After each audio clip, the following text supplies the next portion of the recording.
Woo!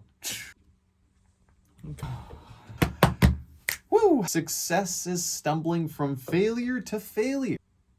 Interest rates are still high.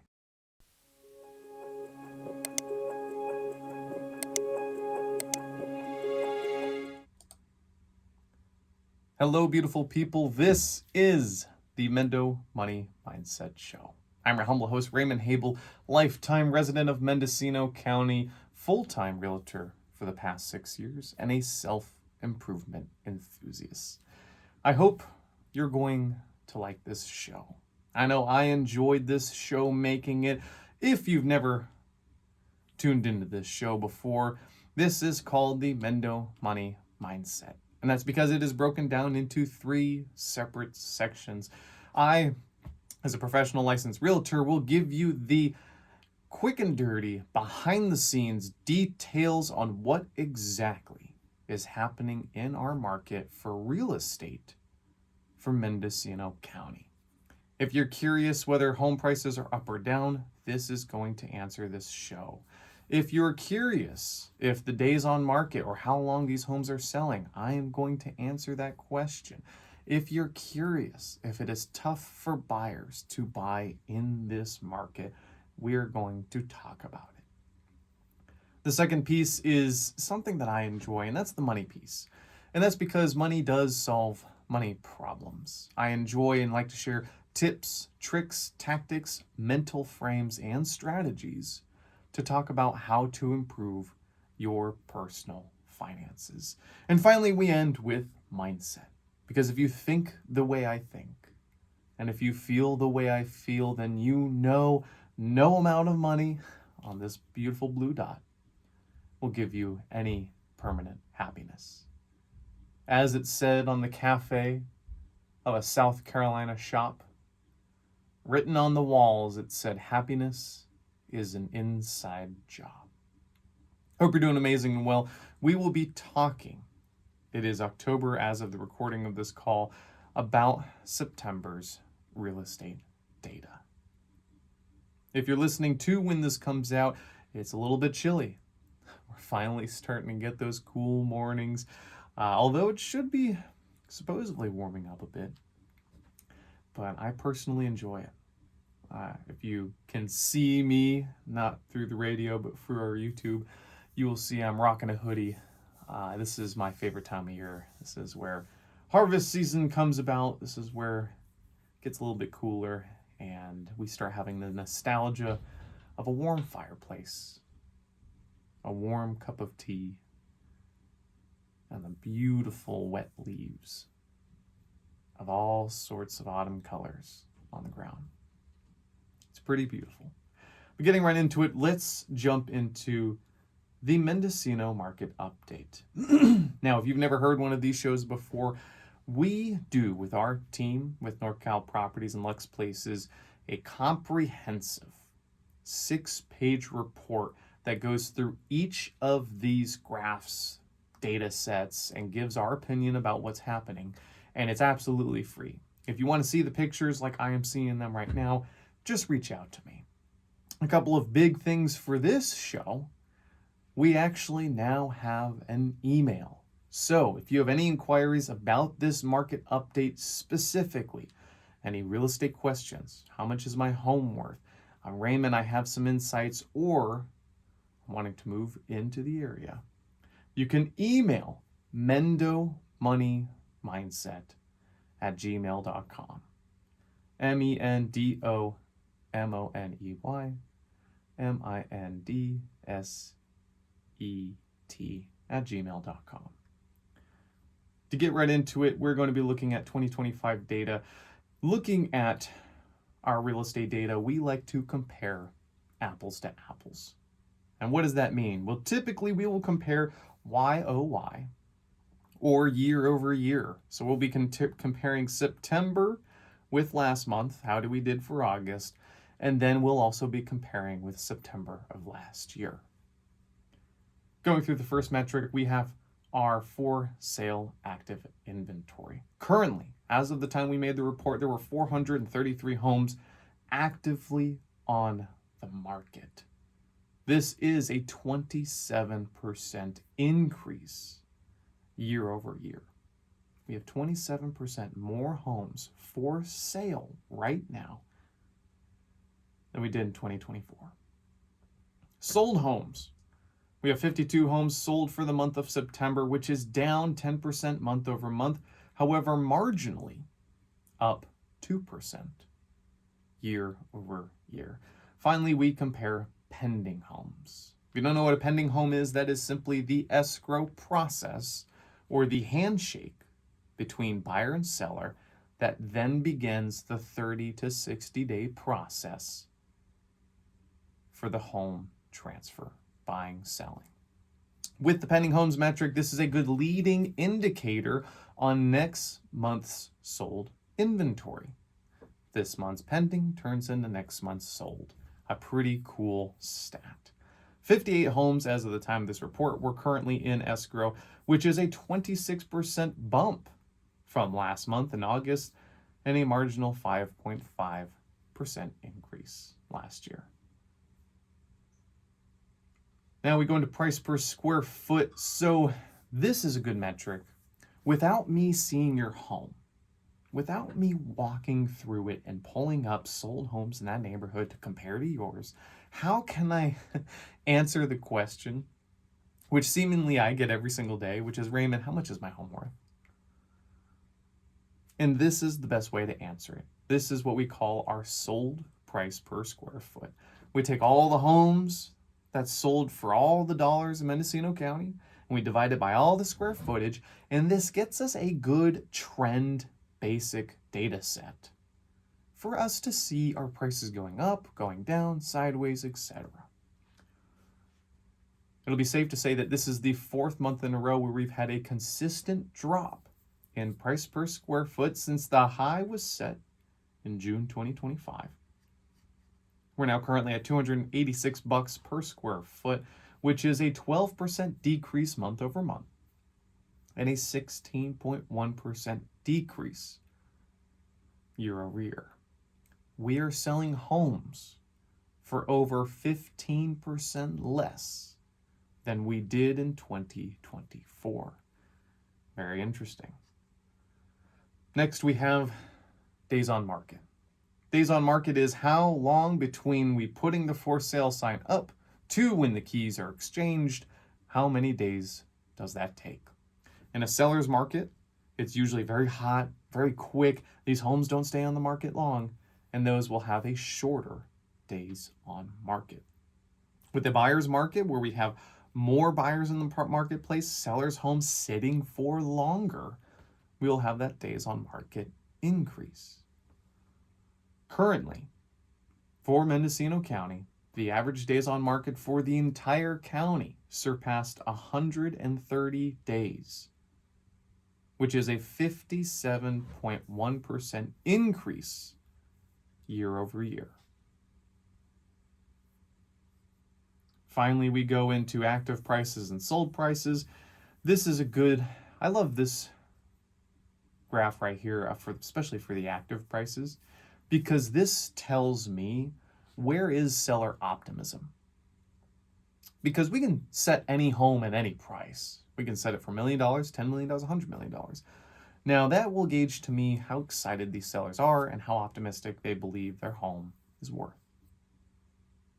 Currently, we see a 8.9% decrease year over year in active prices, and we see a 15.9% decrease in solds year over year, as we mentioned above.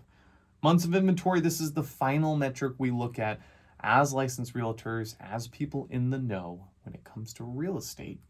And this is a fun metric. This is months of inventory. The way I like to explain it is, if we had 100 homes on the market currently for sale, and we could not put another home on the market, nope, close the market, you can't sell your house.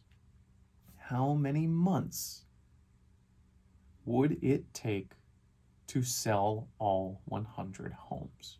That's what we call months of inventory. This takes in two key factors to account.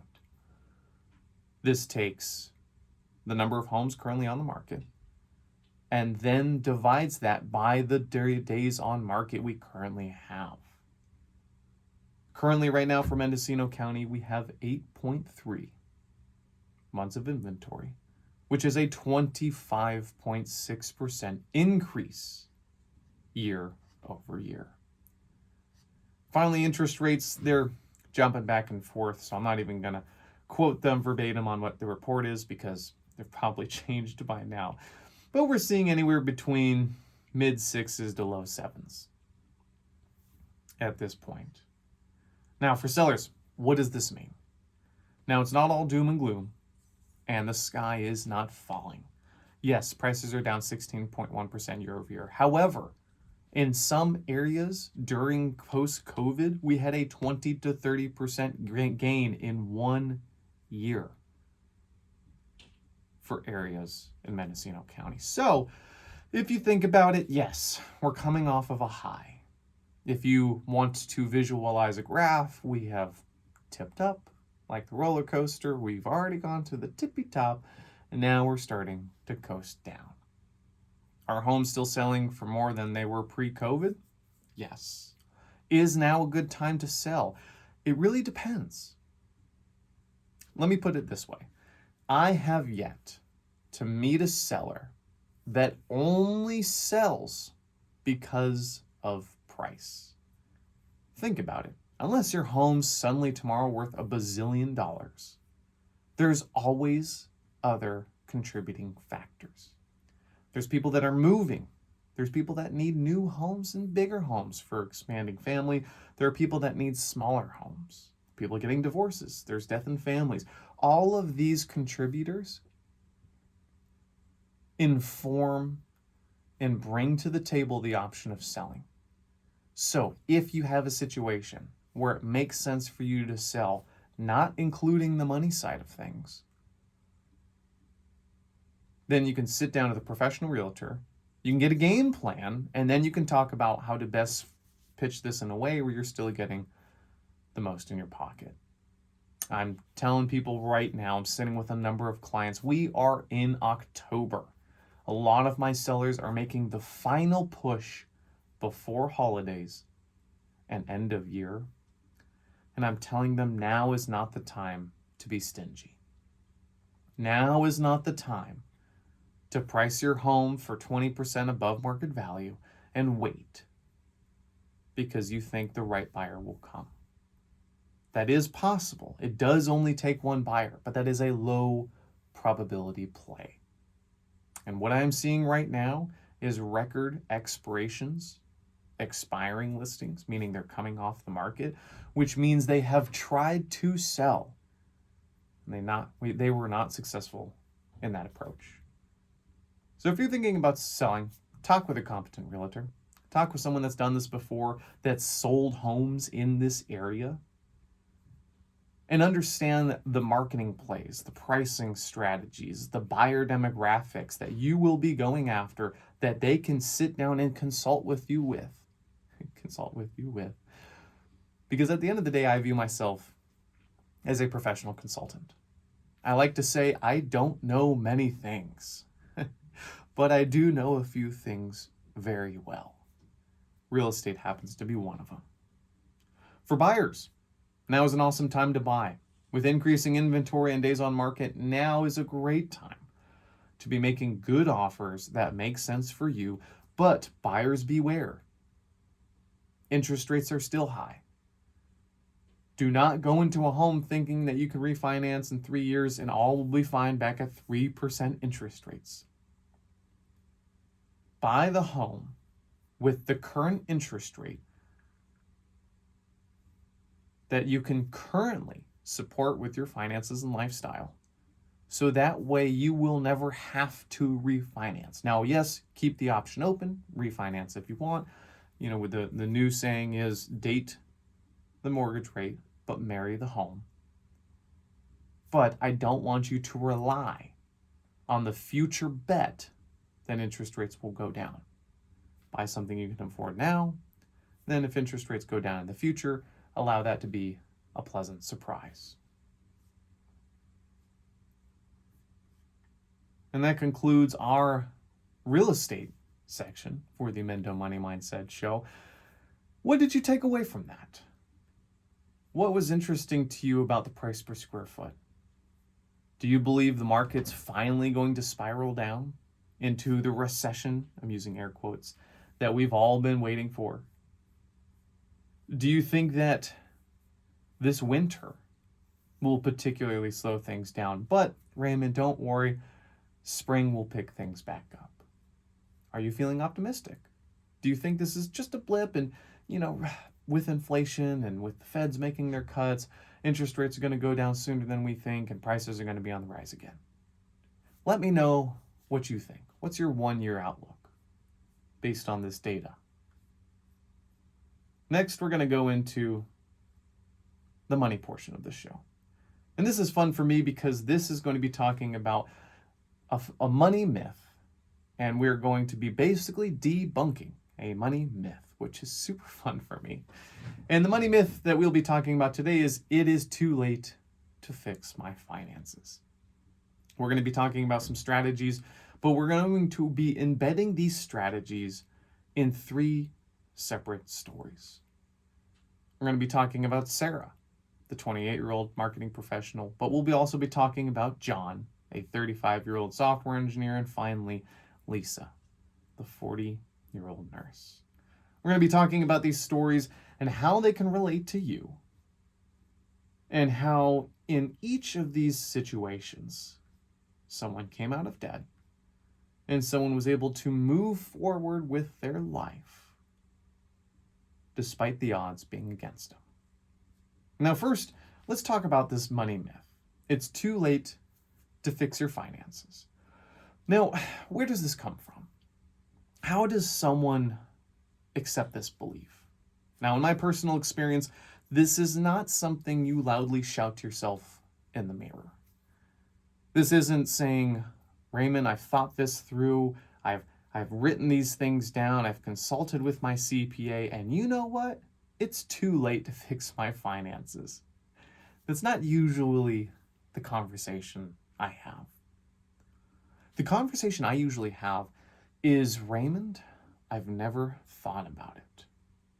And let me give you a personal story. So back when I was working at the bank, I used to work at Savings Bank, Mendocino County, a beautiful place with, frankly, pretty awesome people. And this time of year, October, November, December, I caught myself in the habit of, quite frankly, not even looking at my balance on my credit cards or in my checking account. I knew I had dollars.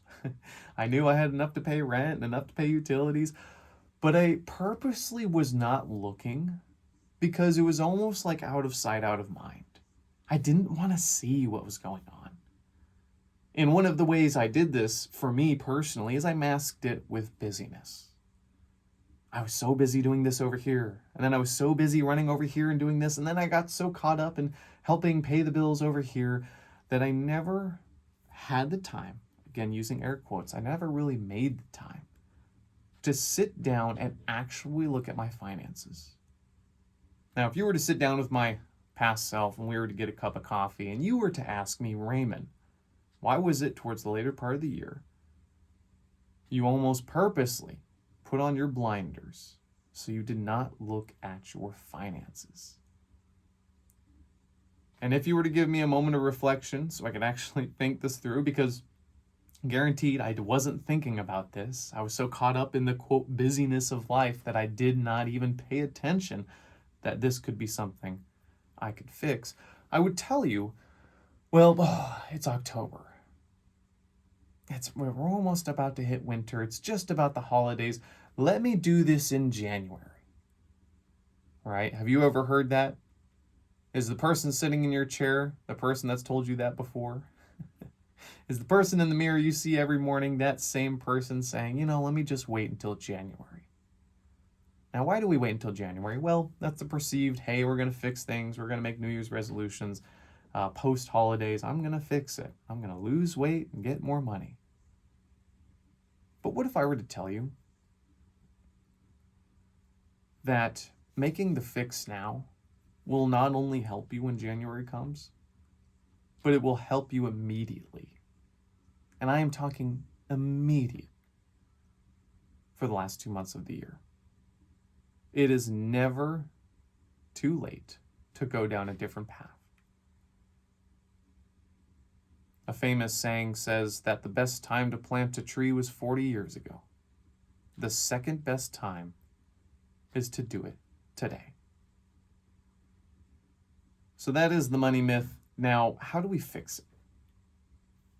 And I want to talk about a couple of things. Now, first of all, if you're anything like me, you were purposely being busy because you honestly didn't want to look at it. And subconsciously, you never asked yourself these questions.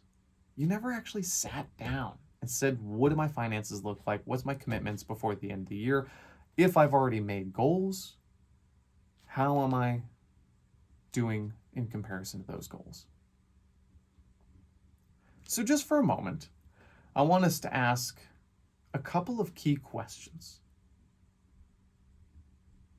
Currently, why don't you pull out a piece of paper, or if you're driving, you can mentally think about this. Earmark this part of the show so you can come back at a later time. And I want you to do a basic net worth. What's your assets minus your liabilities? What is the current credit cards, the current car payments, any debt you have, include your mortgage in there if you want, minus all of the assets, the car value, the cash accounts, the approximate value of your home. Draw a line at the bottom, do the math, and write down, okay, this is what we're currently standing at. This is our worth. Now, just doing that example, you will be ahead of 99% of other people in October. You will set yourself apart by simply asking yourself the question and doing that exercise. Now, number 2, this is time for us to reinvestigate or re-look at and ask the hard question, what am I spending my money on? If you're anything like me, I've recently needed a personal reset. And I call this, it's termed the zero-based budget strategy. And instead of me thinking, okay, I usually spend $3,000 a month between utilities, bills, etc. How can I cut it by 10% next month? Instead, what I do is, okay, assume that my expenses today are 0. I have 0 expenses. And I'm going to manually start putting in expenses. It's going to be you start your biggest to smallest. My mortgage, rent, cars, utility, food, home repair, clothes, business expenses, recreational. You're going to build all your expenses back out. So feel free, check your credit card account, look at your bank statement, see where your business is going, where your expenses are going, and then you can use the zero-based budgeting model to really figure out what you're spending on.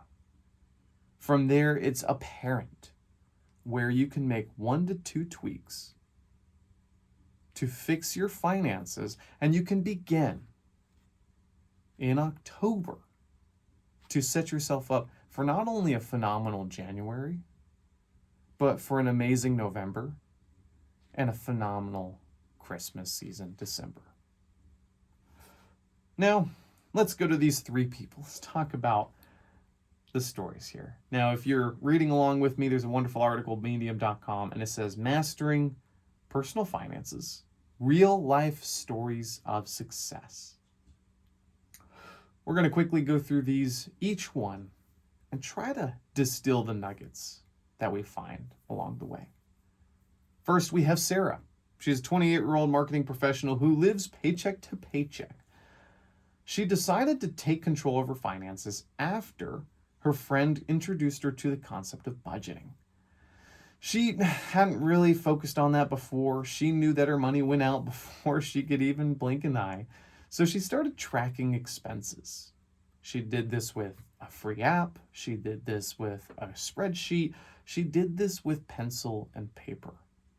But the important part is she started. And she realized that she was spending a significant portion of her income on unnecessary items like daily coffee and shopping trips and eating out. So what did Sarah do? Well, she saw this and relatively painlessly, she started to make small changes, not to what she did, but to the habits that she had formed. So, day one, she drove past the coffee shop. She started brewing her own coffee in the morning, putting it in a mug that cost you $2 at the thrift store, and she took her coffee with her. Boom, instantly, $4 to $5 saved.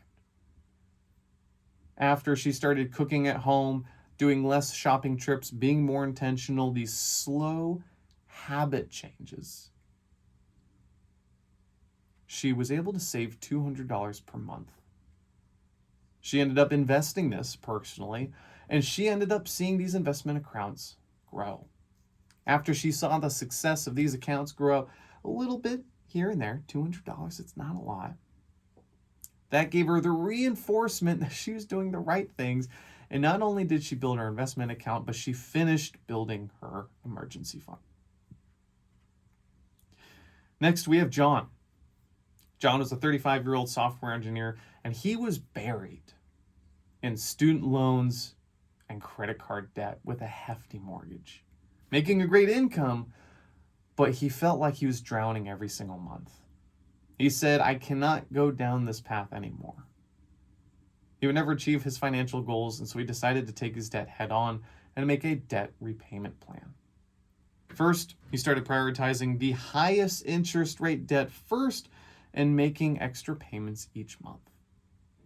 John also found creative ways to increase his income, such as doing freelance programming gigs. He's a software engineer. And also over time, he was able to pay off this debt and reduce his mortgage balance. He was intentional. He changed one behavior one day into something that helped his financial situation instead of make it worse. And then he repeated those decisions over and over again. That's what built habit. With the focus of paying down debt, he was able to breathe easier. He was able to have more cash flow after every month. And he was also to, quote, reduce the stress and anxiety that had been weighing him down. And now, well, he tells everybody about financial freedom. Finally, we have Lisa. Lisa is a 40-year-old nurse, who also dreamed of retiring early and traveling the world. However, she realized that her savings account wouldn't get her very far. So she decided to learn about investing. She started to invest in low-cost index funds and diversify her portfolio. So that way it was a set it and forget it strategy. She automated her investments, meaning every time her paycheck came, it automatically was taken out of the paycheck or automatically taken out of the account as a bill, again, air quotes. So that way she did not have to think about it. Now, this did not change her life overnight. This took years. However, within a couple of weeks, she formed a new habit, and that habit was able to take her course of her life over the next few years and change it forever. Today, Lisa is well on achieving her dream and retiring early.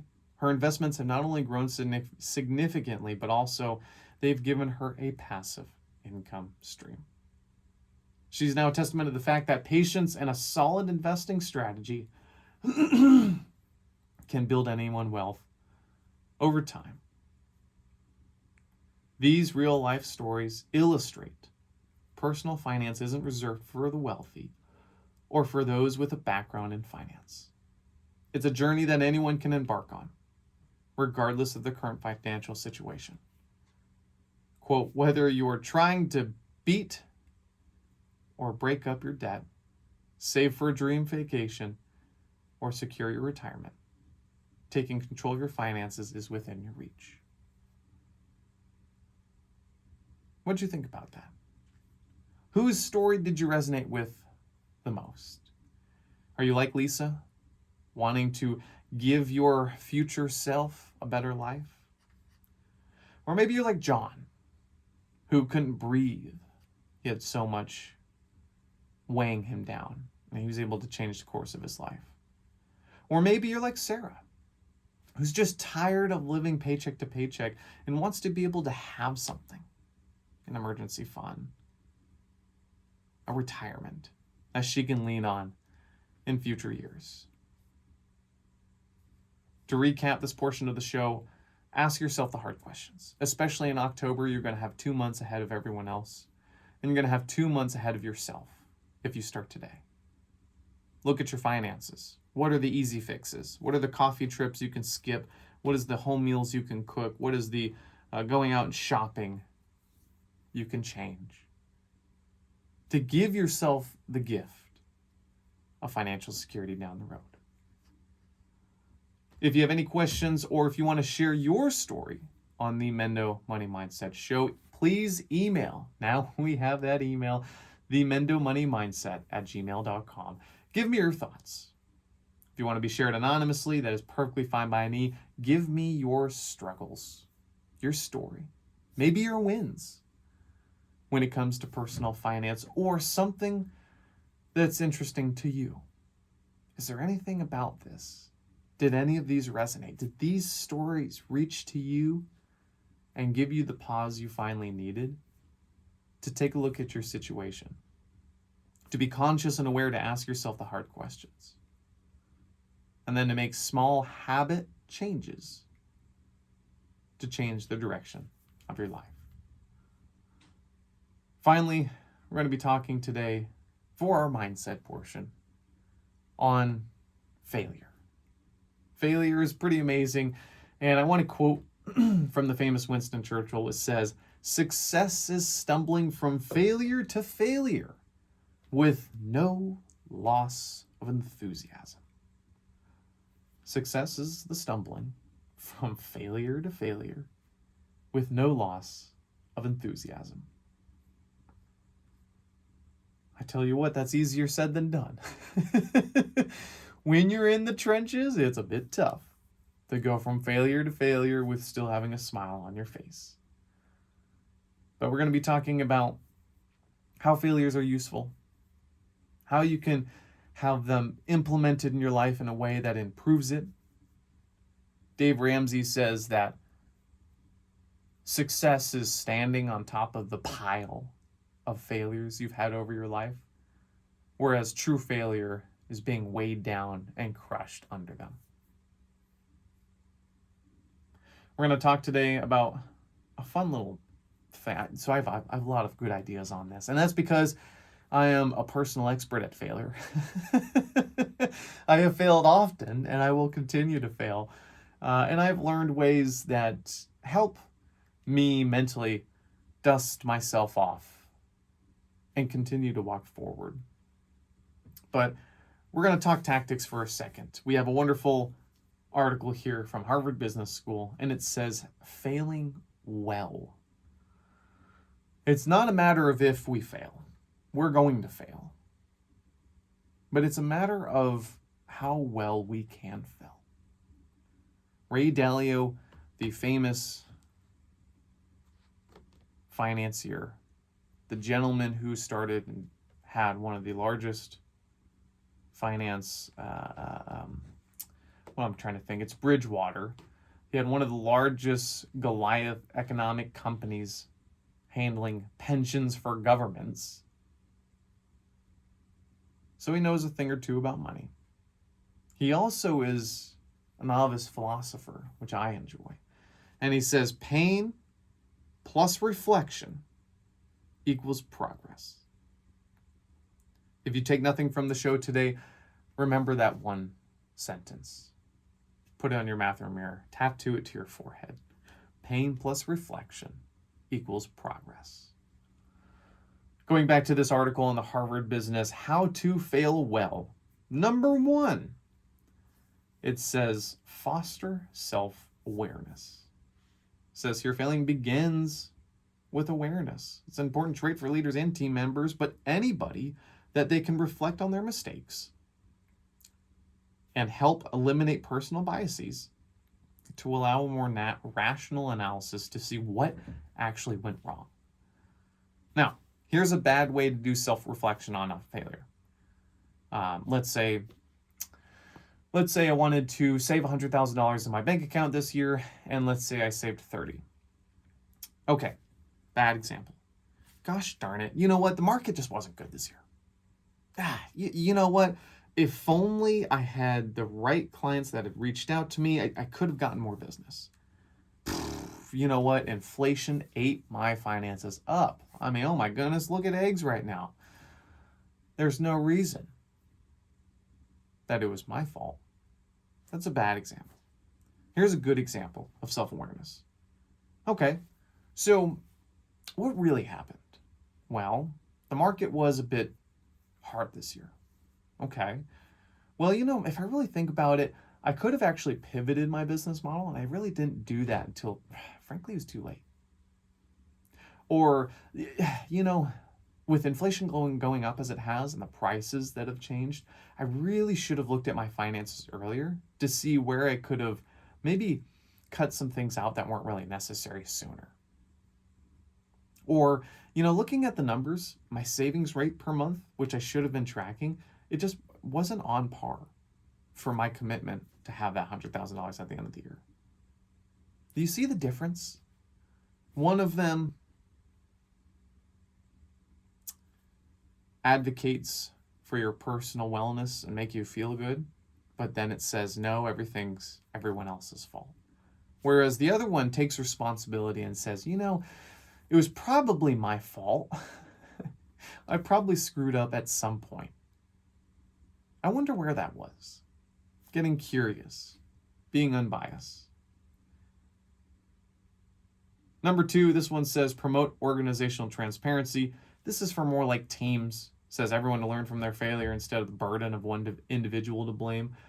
I would take this and I would say having the transparency to see who was involved and what happened, regardless of how you feel about it. For me, a personal definition for integrity is telling the truth even when it hurts. This is not only for my family and my clients and my best friends, but it's also for myself. If I have integrity with myself, that means I will tell myself the truth even if it hurts. Now, I could be wrong. Here's a wonderful little tip for you. If you want to know how you've messed up, everyone's using AI nowadays, simply go into ChatGPT. For me, I like to press that little voice memo prompt where I can just talk into my phone. And I say, hey, ChatGPT, imagine you are a high performance coach that has experience in fill in the blank, HR, real estate business, personal finances, has experience in XYZ. My goal was to do X, which is important to have goals. So that way we can measure where we're making progress in life or not. Or we don't have a goal. Hey, ChatGPT, I've really been wanting to do this thing and I haven't done it yet. Or I've had this goal and I haven't quite measured up. Please help me be my best friend.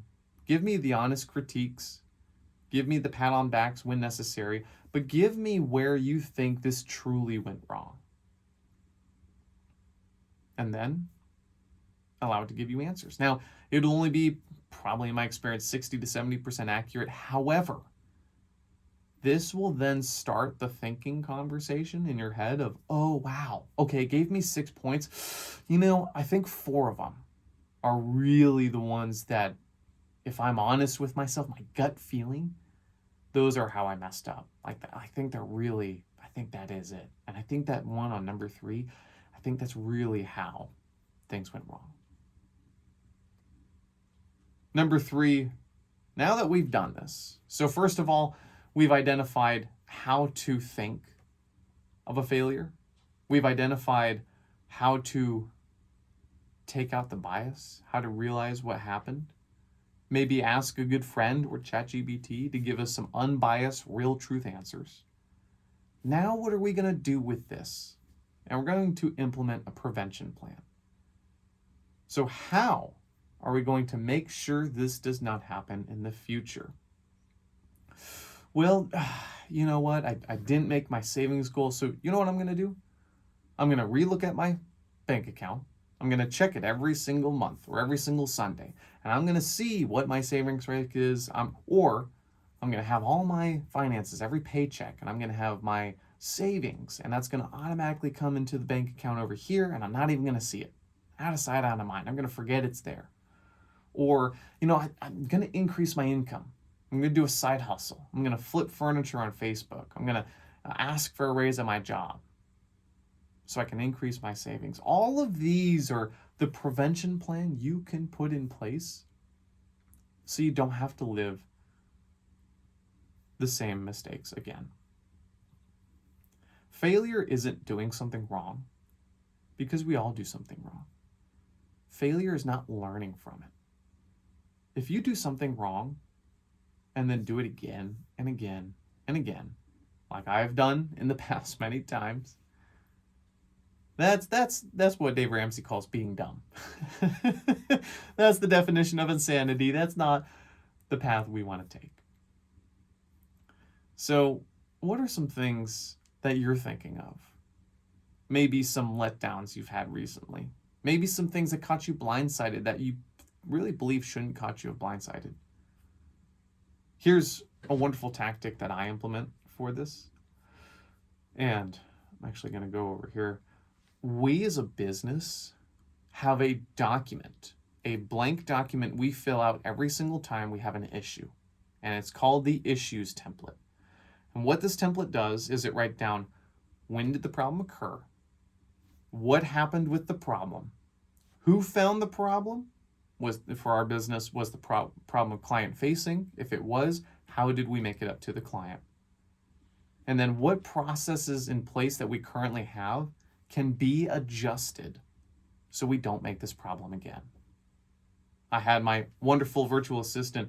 He, every single morning, this is the latest issue I can think of. Every single morning, I give him a video on the computer of, good morning, I'm sipping my cup of coffee. Today, I kind of want to knock out these 3 big things, X, Y, Z. And what he's supposed to do at the beginning of a shift is look through each of these videos. Now, bless his heart, he is an ambitious individual, and I love him for that, and he's a great person. But he has a tendency to watch the first video, because I usually send a couple, get really excited and start executing on the video immediately. And then what happens is he gets sidetracked, he goes down a rabbit hole, and then hours later, he has not watched all the videos. And for us, that's an issue because that provides incomplete context on the day task ahead. But that was an issue. We wrote that down. Here's another issue for our business that I've had recently. I have made the commitment that every time I talk with a new client, that I'm going to send them a thank you card. I'm going to handwrite, thank you so much. It was great talking to you. Here's some business cards. Lick it, stamp it, and throw it in the mail. Well, guess what? I haven't done that. I have not done a good job at all of doing those thank you cards. Now, I could say, I'm just too busy. I could say, the market doesn't really care. All of those things, but nay. That's not how we fix problems. The issue is I don't have a habit of sending thank you cards yet. So how can we fix this? What process can we do so this doesn't happen in the future? I like to think about most things not as people problems, but of process problems. Most of the time, it's not because I'm a terrible human being and I didn't write the thank you cards.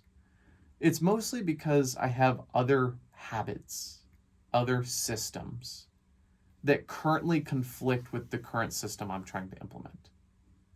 I'm too busy making calls. I'm trying to run around with escrows. I'm doing these other things, and maybe I don't have the time to do thank you cards. Okay, that's how we solve the issue. Well, Raymond, you need to build in an hour a day that you make sure you check off that box, maybe even in writing in your journal, that says, I have sent out all the thank you cards I need to today. Those are a couple of business examples on how we track issues. Here's the fun thing. Every single week, our team gets together and talks about these issues. And as a team, we can see, okay, here's where someone messed up. Here's how we're going to fix it in the future. Everyone's on the same page. And if we track them, we get to see this business that continually gets better and better and better. I love that. I think it's phenomenal. For my personal life, just tracking these issues, thinking about them, writing them down, for me has been all the difference in the world. So what failures can you think of? Besides, by the way, true failure is not doing something wrong. It's just stopping to keep trying. As long as you're still trying, you're not failing. You're just figuring out ways how to not do it. Here's one last example to wrap this up. I have a document that's running, which is kind of a biography, kind of life lessons, but it's mostly notes to self. How to live a good life. What are the core values I believe in as a family, as a culture, as a company, as a person inside my heart? What behaviors do I need to show? Because intent doesn't really matter unless you're doing good actions. But in that document, it has a section. And that section is called Life Lessons Plus Bad Decisions. And it's exactly what it sounds like. It is a catalog of bad decisions I've made over my lifetime and how these ended up being life lessons. These are, as my good friend from the Midwest, our transaction coordination team, she says, they're oofdas. They're the oof moments. They're the moments that you go, dang it. Either I should have known better, I should have looked out for it, or I have never come across this before, and I've learned something new. Now, why do I write these down? One, it's cathartic for me. Sometimes the pain you feel in these moments is a little bit easier when you write them down or tell somebody. But two, I have a 4-year-old son. And when he grows up, if I am for some reason not around, I want him to be able to read this and understand, wow, Dad was a person too. You're telling me Dad messed up? Just like I do from time to time? You're telling me Dad is sharing his vulnerabilities with me, his boy? I want him to have these. I want him to have this gift because if your parents were anything like mine in the generation they grew up in, we never talked about vulnerabilities, failures, setbacks, learning moments. And I want my boy, my beautiful baby boy, to know that even if Dad's not here, he was a person, he made failures, and maybe that's okay if I do too. This is KLLG 97.9, Willett's Hometown Radio. This is the Mendo Money Mindset Show. Please email me, mendomoneymindset@gmail.com. Let me know your story. We'll include it in next month's show. Thanks so much, and see you on the next one.